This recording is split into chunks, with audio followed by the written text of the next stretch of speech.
সাদুল্লাপুর নলডাঙ্গায় ট্রেনে কাটা পড়ে এক যুবক নিহত।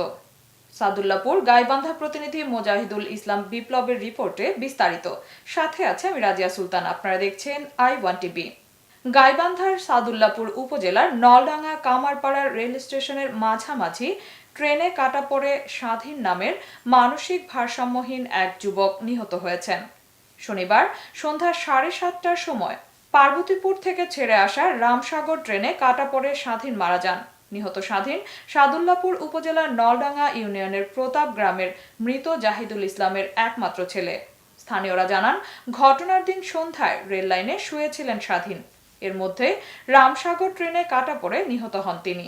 এতে তার দেহের অঙ্গ প্রত্যঙ্গ ছিন্ন বিচ্ছিন্ন হয়ে যায়। ঈদের আগে চ্যাংড়ার বাবা মারা গেছে। চ্যাংড়ার বাবা আমাকে ভাগিনায় ছিল আর কি, সরি ভাগিনা না, ভাইয়া ছিল, ফুফাতো ভাই। ভাইটা মারা যাওয়ার পরে এদের এই পোলাটা আর পোলার দাদি চরণ পাগল হয়ে গেছে গা। তো এই পোলাটা শুয়া মনে করেন গেছে, মায়ে গেছে ওষুধ আনতে। তো এই পোলাটা কোন সময় এদিকে আইছে তা আমরা এলাকাবাসী কেউ জানি না। এই অ্যাক্সিডেন্ট হওয়ার পরে আমরা জানতেছি যে এই ব্যাপার।